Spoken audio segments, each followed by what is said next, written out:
जय हिंद, वंदे मातरम। स्वागत है आप सभी का एक बार फिर से हमारे YouTube चैनल सिरसो ऑनलाइन क्लास की इस बेहतरीन प्लेटफॉर्म पर। आज की इस बेहतरीन सेशन में हम यहाँ पर तकरीबन 20 क्वेश्चन की एक बेहतरीन कलेक्शन आप सभी के लिए लेकर के प्रेजेंट हुए हैं। तो चलिए यहाँ से हम शुरुआत करते हैं। क्वेश्चन नंबर पहला आप सभी की स्क्रीन पर यहाँ पर पूछा गया है कि भारतीय संविधान के किस अनुच्छेद के अंतर्गत केंद्र सरकार जो है राज्य सरकार को निर्देश दे सकती है। तो यहाँ पर इस क्वेश्चन का देखिए राइट ऑप्शन आपको यहाँ पर बताना है। राइट ऑप्शन यहाँ पर रहेगा अनुच्छेद 256 की बात यहाँ पर हम करेंगे। ठीक है ना। अनुच्छेद 256 में यहाँ पर वर्णित है, वर्णन किया गया है कि केंद्र सरकार राज्य सरकार को निर्देश दे सकती है। अगला क्वेश्चन लेते हैं। अगला क्वेश्चन है आप सभी की स्क्रीन पर, सालार जंग संग्रहालय ये कहाँ स्थित है। जरा जवाब देंगे इस क्वेश्चन का कि सालार जंग संग्रहालय कहाँ स्थित है। तो ये चला जाएगा ऑप्शन नंबर बी के साथ में। हैदराबाद में क्या है, सालार जंग संग्रहालय यहाँ स्थित है। ठीक है ना। यहाँ पर हम बात करते हैं अदर ऑप्शन को तो लेकर के, तो पटना को आप सभी यहाँ पास पटना से भली भांति परिचित हैं, जो कि बिहार की राजधानी है। लखनऊ जो कि उत्तर प्रदेश की राजधानी है। मुंबई जो कि यहाँ पर महाराष्ट्र की राजधानी है। तो चला जाएगा ऑप्शन नंबर बी के साथ में, हैदराबाद। अगला क्वेश्चन। अगला क्वेश्चन है आप सभी की स्क्रीन पर, लिपुलेख दर्रा किस राज्य में स्थित है। तो देखिए यहाँ पास लिपुलेख दर्रा जो है ये चला जाएगा उत्तराखंड के पार्ट में। ठीक है ना। उत्तराखंड में हमारा लिपुलेख दर्रा आता है। इस नाम से इस क्वेश्चन का राइट आंसर रहेगा यहाँ पर ऑप्शन नंबर बी के साथ में। अगला क्वेश्चन लेते हैं। अगला क्वेश्चन है, जम्मू और कश्मीर में केसर खेती के लिए निम्नलिखित में से कौन सा स्थान प्रसिद्ध है। क्या पंपोर है, क्या जम्मू है, क्या यहाँ पर हम कश्मीर बताएंगे या फिर हम यहाँ पर लद्दाख बताएंगे। तो देखिए यहाँ पर क्वेश्चन नंबर 4 का राइट आंसर चला जाएगा ऑप्शन नंबर ए के साथ में। ठीक है ना। पंपोर में यहाँ बताया जाता है कि जम्मू और कश्मीर में यहाँ पर केसर खेती के लिए एक सर्वाधिक यहाँ पर उपयुक्त स्थान यहाँ पर माना जाता है। उपयुक्त क्षेत्र है यहाँ पर पंपोर जो एक स्थान आता है। तो यहाँ पर फिलहाल इस क्वेश्चन का राइट आंसर रहेगा ऑप्शन नंबर ए के साथ में। ठीक है ना। ऑप्शन नंबर ए हमारे यहाँ पास राइट आंसर रहेगा क्वेश्चन नंबर 4 के अकॉर्डिंग। अगला क्वेश्चन।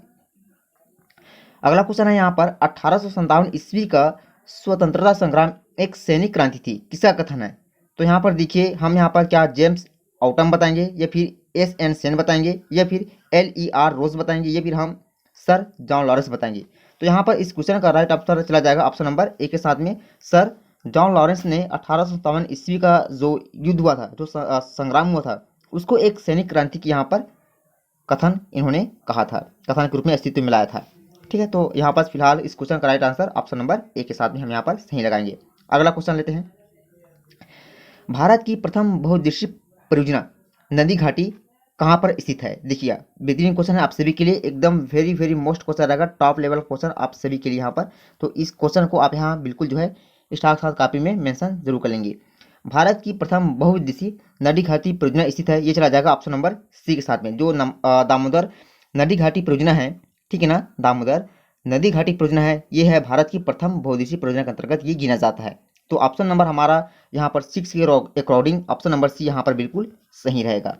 अगला क्वेश्चन लेते हैं। अच्छा यहाँ से क्वेश्चन बनेगा कि ये बताइए कि दामोदर नदी घाटी परियोजना ये किस नदी पर स्थित है। तो ये हमको बताना है कि ये जो है नर्मदा नदी पर स्थित है। नर्मदा नदी एक ऐसी नदी जो कि भारत के पश्चिमी छोर में जाकर ये अरब सागर में गिरती है। अरब सागर में इसका विलय होता है। अगला क्वेश्चन। अगला क्वेश्चन आप सभी की स्क्रीन पर, इंग्लिश साप्ताहिक न्यू इंडिया किसने शुरू किया था। महात्मा गांधी, विपिन चंद्र पाल या फिर दादा भाई नौरोजी या फिर हम यहाँ पर लाला लाजपत बताएंगे क्या। तो देखिए यहाँ पर इस क्वेश्चन का राइट ऑप्शन चला जाएगा ऑप्शन नंबर बी के साथ में। ठीक है ना। विपिन चंद्र पाल ने ही इंग्लिश साप्ताहिक न्यू इंडिया की शुरुआत की थी। तो ऑप्शन नंबर इस क्वेश्चन का चला जाएगा बी के साथ में। क्वेश्चन नंबर 7 का right answer option number B यहाँ पर करेक्ट रहेगा। अगला क्वेश्चन लेते हैं। बैंक का राष्ट्रीयकरण के दूसरे चरण में कितने बैंकों का राष्ट्रीयकरण हुआ था। तो यहाँ पर देखिए क्या हम यहाँ पर 14 बताएंगे, 6 बताएंगे, 5 बताएंगे या फिर 4 बताएंगे। तो यहाँ पर इस क्वेश्चन का राइट आंसर, बच्चा इस क्वेश्चन से बिल्कुल वाकिफ होंगे, यहाँ पर हम ऑप्शन नंबर बी को सही बताएंगे। ठीक है ना। बैंकों का राष्ट्रीयकरण के दूसरे चरण जब स्टार्ट हुआ था तो उसके तहत यहाँ पर 6 बैंकों का अलग से राष्ट्रीयकरण किया गया था दूसरे चरण में। अगला क्वेश्चन। अगला क्वेश्चन है यहाँ पर, ये भी काफी जो है पूछे जाने वाला क्वेश्चन के रूप में साबित हुआ है। बहुत बार एग्जाम में पूछा गया है कि रक्त परिसंचरण तंत्र की खोज किसने की थी। जब भी ऐसा पूछा जाएगा कि रक्त परिसंचरण तंत्र मतलब ब्लड सर्कुलेशन, तो यहाँ पर हमको ध्यान रखना है, एक वैज्ञानिक का नाम आता है जिसको हम यहाँ पर विलियम हार्वे साहब बताते हैं। इन्होंने विलियम हार्वे साहब ने रक्त परिसंचरण तंत्र की खोज की थी। लेकिन जब आपसे ये पूछ दे कि ये बताइए कि रक्त समूह की खोज किसने की थी, तब यहाँ पर हम कार्ल लैंड स्टेनर्स आपको बिल्कुल सही लगाएंगे। क्या पूछा जाएगा? जब पूछा जाएगा कि ब्लड मतलब रक्त समूह की खोज, ठीक है ना, रक्त समूह की खोज पूछा जाएगा तब यहाँ पर जो है कार्ल लैंड स्टेनर बताएंगे। लेकिन रक्त परिसंचरण की बात आएगी तब यहाँ पर जो है आप लगाएंगे विलियम हार्वे के साथ में। अगला क्वेश्चन लेते हैं। अगला क्वेश्चन है, ये भी काफी टॉप लेवल का क्वेश्चन है। पूछा गया है कि दोहरी नागरिकता किसकी एक विशेषता है? किसकी एक विशेषता यहाँ पर एकात्मक सरकार की विशेषता है क्या, या फिर संसदीय सरकार, राष्ट्रपति सरकार, या फिर संघीय सरकार? तो देखिए मैं आपको यहाँ पर बता दूं कि जो दोहरी नागरिकता है ये एक विशेषता है संघीय सरकार की, और यहाँ पर बिल्कुल राइट ऑप्शन के रूप में यहाँ पर सही बैठेगा, ठीक है ना, संघीय सरकार इस करेक्ट होगा। मतलब क्वेश्चन 10 का हमारा जो राइट आंसर होगा ये चला जाएगा ऑप्शन नंबर डी के साथ में, ठीक है ना। अच्छा देखिए यहाँ पर एक क्वेश्चन बनता है कि ये बताइए कि नागरिकता का वर्णन भारतीय संविधान के ये किस भाग में वर्णित है? हम सभी को पता है कि भारतीय संविधान में टोटल यहाँ पर जो है 22 भाग का उल्लेख होता है, लेकिन उसी 22 भाग में कहीं ना कहीं हमारा जो है ये जो नागरिकता का प्रावधान है ये 22 भाग में से भाग 2 में ये वर्णित है। कौन सा? नागरिकता का वर्णन। तो देखिए यहाँ पर इस क्वेश्चन का राइट ऑप्शन हम यहाँ पर डी के साथ में बताएंगे। और मैं आपसे ये पूछूं कि ये जो दोहरी नागरिकता है ये किस देश में ये ट्रेंड है, ये किस देश में चल रहा है दोहरी नागरिकता प्रावधान? तो आप यहाँ पर बताएंगे जो हमारा यूएस है, यूएस मतलब अमेरिका, वहां पर जो है दोहरी नागरिकता का प्रावधान है। जबकि हमारा जो भारत है, इंडिया है, यहाँ पर सिर्फ और सिर्फ यहाँ पर एकल नागरिकता का प्रावधान हमको देखने को मिलेगा, ठीक है ना।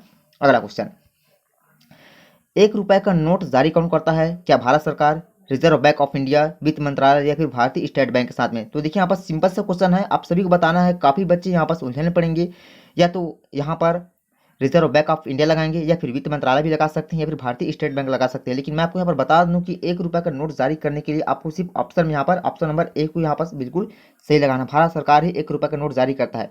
वहीं यहाँ पर दूसरे टाइप्स में इसी क्वेश्चन को घुमावदार तरीके से पूछा जाता है कि 1 रुपए के नोट पर किसके हस्ताक्षर होते हैं? तो मैं आपको बता दूं वित्त मंत्रालय में जिसका नाम आता है यहाँ पर वित्त सचिव की बात हम यहाँ पर करते हैं, ठीक है ना। वित्त सचिव का हस्ताक्षर होता है 1 रुपए के सिक्के में। तो ये पॉइंट भी आपको अच्छे से कॉपी में मेंशन कर लेनी है। अगला क्वेश्चन है, किसकी अनुमति से अंग्रेजों ने सूरत में अपना पहला कारखाना मतलब फैक्ट्री स्थापित किया था? तो आप यहाँ पर बताएंगे जहांगीर के शासनकाल में ही, ठीक है ना, जहांगीर के शासनकाल में ही अंग्रेजों ने सूरत में अपना पहला कारखाना स्थापित किया था। सूरत कहाँ है? तो सूरत हमारा जो है यहाँ पर गुजरात के पार्ट में पड़ता है। ये कहाँ पड़ता है? तो ये पड़ता है गुजरात के पार्ट में हमारा सूरत पड़ता है, ठीक है ना। गुजरात जो कि भारत का पश्चिमी पॉइंट है, ये गुजरात भारत का पश्चिमी पॉइंट है। मतलब गुजरात के जो कच्छ जिला आता है, कच्छ जो जिला आता है उसी में एक क्षेत्र आता है जिसको हम यहाँ पर गौरा मोता बताते हैं। गौरा मोता जिसको भारत का हम यहाँ पर अब पश्चिमी पॉइंट बताते हैं, ठीक है ना। अगला क्वेश्चन लेते हैं यहाँ पर। अच्छा देखिए मैं आपको यहाँ पर बता देता हूँ थोड़े से कुछ पॉइंट्स में। जैसे आपसे पूछा जाएगा, मान के चलिए कोई हमारा इस प्रकार से, एक सेकेंड,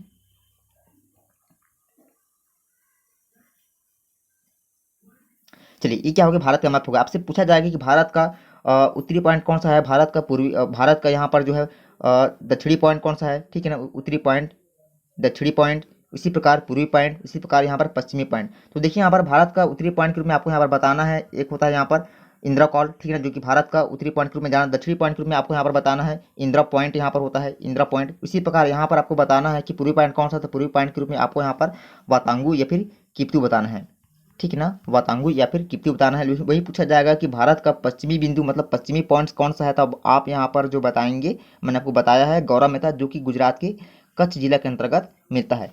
यदि आपने जो है हमारे इंडियन जियोग्राफी क्लास को अच्छे से अटेम्प्ट की होगी तो उसमें मैंने ये सारी बातें उसमें अच्छे से आप सभी को एक्सप्लेन कर रखी थी, ठीक है ना। तो आपको इंडियन जियोग्राफी क्लास वीडियो के प्लेलिस्ट में जाकर अच्छे से ऑब्जर्व जरूर कर लेनी है। अगला क्वेश्चन है यहाँ पर नालंदा, इसको थोड़ा सा आप सुधार लेंगे, ठीक है ना। ये विश्वविद्यालय है, नालंदा विश्वविद्यालय की स्थापना किसने की थी? तो आप यहाँ पर बताएंगे कुमार गुप्त साहब ने नालंदा विश्वविद्यालय की स्थापना की थी। इस नाम से यहाँ पर इस क्वेश्चन का राइट ऑप्शन चला जाएगा ऑप्शन नंबर 1 साथ में। अगला क्वेश्चन, नागर शैली का दशावतार मंदिर किस स्थान पर स्थित है? क्या बद्रीनाथ, या फिर गोरखपुर, या फिर देवगढ़, या फिर वाराणसी में?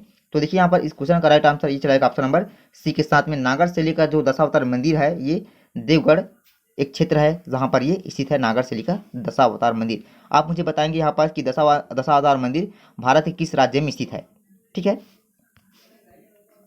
अगला अगला क्वेश्चन है आप सभी की स्क्रीन पर निम्न में से कौन सा जलाशय जो है निकोबार से अंडमान को अलग करता है। वेरी वेरी मोस्ट क्वेश्चन रहेगा आप सभी के लिए। यहाँ पर इस पॉइंट को अच्छे से कॉपी में आप मेंशन जरूर करेंगे और इसको ध्यान भी रखेंगे। निम्न में से कौन सा जलाशय निकोबार से अंडमान को अलग करता है, तो ये चला जाएगा ऑप्शन नंबर डी के साथ में, ठीक है ना।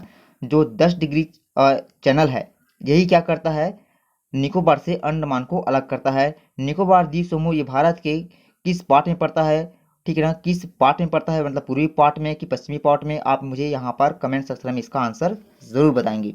चलिए अगला क्वेश्चन लेते हैं। अगला क्वेश्चन रहेगा आप सभी की स्क्रीन पर कौन सा राज्य शांत घाटी के लिए उष्णकटिबंधीय वन के लिए प्रसिद्ध है। आप यहाँ पर यदि इस वर्ड्स को अच्छे से पकड़ लेंगे कि शांत घाटी शब्द हमको मिला हुआ है, आप सभी को पता है कि शांत घाटी जो है ओनली यहाँ पर केरल राज्य के लिए गिना जाता है, तो ऑप्शन चला जाएगा इस क्वेश्चन का ऑप्शन नंबर बी के साथ में। अगला क्वेश्चन है यहाँ पर सूर्य के किस किरण के कारण सौर कुकर गर्म होता है। क्या अल्ट्रावायलेट से होता है, या फिर औरक मतलब इंफ्रारेड जो रेस आता है उससे होता है, या फिर इंफ्रावायलेट से होता है, या फिर नॉन ऑफ दिस। तो यहाँ पर इस क्वेश्चन का राइट आंसर हम यहाँ पर ऑप्शन नंबर बी को बिल्कुल से लगाएं। औरक किरणें मतलब जो हमारा इंफ्रारेड रेस होता है इसी की वजह से सोलर के ऊपर हीट होता है, गर्म होता है। तो ऑप्शन नंबर बी यहाँ पर इस क्वेश्चन का राइट आंसर बिल्कुल सही रहेगा, राइट आंसर के रूप में। अगला क्वेश्चन लेते हैं। कार्बोहाइड्रेट शरीर में किस रूप में संग्रहित होता है, तो यहाँ पर देखिए इस क्वेश्चन का राइट आंसर चला जाएगा ऑप्शन नंबर ए के साथ में, ठीक है ना। किस रूप में संग्रहित होता है ऐसा पूछा गया है, और किसको पूछा गया है, तो कार्बोहाइड्रेट को पूछा गया है, तो ऑप्शन नंबर हमारा ए बिल्कुल यहाँ पर क्वेश्चन नंबर 18 के अनुसार सही रहेगा। अगला क्वेश्चन लेते हैं। अगला क्वेश्चन है सुभाष चंद्र बोस के राजनीतिक गुरु कौन है। ये भी काफ़ी जो है बेस्ट क्वेश्चन रहेगा आप सभी के लिए।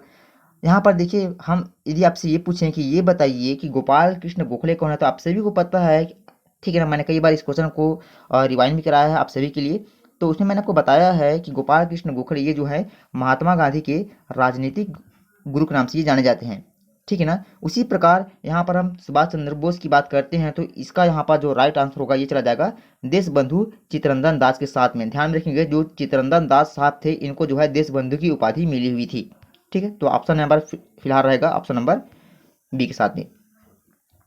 अगला क्वेश्चन आप सभी की स्क्रीन पर किस संवैधानिक संशोधन द्वारा दिल्ली में विधानसभा की स्थापना की गई थी, ये चला जाएगा ऑप्शन नंबर 69वां, ठीक है ना, 69वां संवैधानिक संशोधन द्वारा दिल्ली में विधानसभा की स्थापना की गई थी। तो उम्मीद है आप सभी को हमारी ओर से आज का यह बेहतरीन जीके का क्लास अच्छा लगा होगा, ठीक है ना। और अभी तक आपने हमारे यूट्यूब चैनल को सब्सक्राइब नहीं किया है तो इसी तरह की बेहतरीन क्लासेस के लिए हमारे यूट्यूब चैनल को सब्सक्राइब जरूर कर लें, ताकि आप सभी को आने वाली क्लासेस का नोटिफिकेशन समय पर मिल सके। सो लव यू गाइस, तब तक के लिए जय हिंद, वंदे मातरम, वेलकम। और हो सके तो अधिक से अधिक अपने प्यार भरे कमेंट्स जरूर दें।